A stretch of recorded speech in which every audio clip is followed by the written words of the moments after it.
শেখ হাসিনা এই ঠিকাদার চালু করে রেখে গেছিল।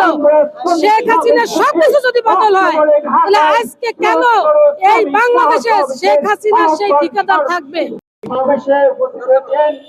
আজ আমাদের দাবি হচ্ছে সারা বাংলাদেশে যে সমস্ত শ্রমিকের ছাঁটাই, চাকরি থেকে চ্যুত করা, তারপরে সারা বাংলাদেশে যে সমস্ত প্রতিষ্ঠান আছে সরকারি, সেই সরকারি প্রতিষ্ঠানে যে জায়গায় আউটসোর্সিং নামে ঠিকাদারের মাধ্যমে লোক নিয়োগ করা হয়, 12 বছর 14 বছর চাকরি করার পরে তাদেরকে চাকরি থেকে বাদ দিয়ে নতুন করে আবার লোক নিয়োগ হয়, 14-15 মাস বেতন দেওয়া হয় না।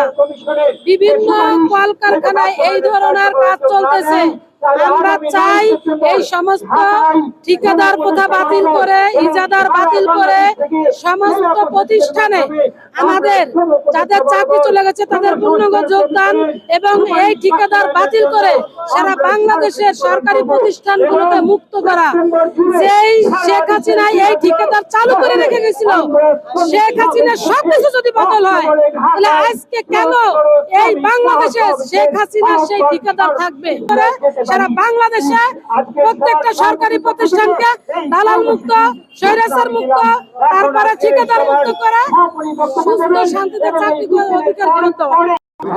বাংলাদেশ আউটসোর্সিং কর্মচারী ঐক্য পরিষদ মনে করে বাংলাদেশের যে প্রেক্ষাপটে যে দাস প্রথা অর্থাৎ ঠিকাদার প্রথা বাতিল করে স্ব প্রতিষ্ঠানে আমাদেরকে চাকরির নিশ্চয়তাটা দেওয়ার জন্য, এটাই সরকারের কাছে আমাদের মূল দাবি। এবং দ্বিতীয় হচ্ছে যে বাংলাদেশের সরকার, অন্তর্বর্তীকালীন সরকার যেটা বলেছে যে তারা বলেছে আমাদেরকে কাজ করতে দেন, আমাদেরকে সময় দেন, আমরা আপনাদের দাবিটা আমাদেরকে জানান, আমরা তার কথা অনুযায়ী আমরা সংস্কার কমিশনের কাছে আমাদের দাবিগুলি উত্থাপন করি এবং সংস্কার কমিশন সেই দাবিটা পূর্ণাঙ্গভাবে সরকারের কাছে তুলে ধরে। কিন্তু দুঃখের সাথে আজ পর্যন্ত সরকার এই ধরনের কোনো পদক্ষেপ গ্রহণ করে নাই।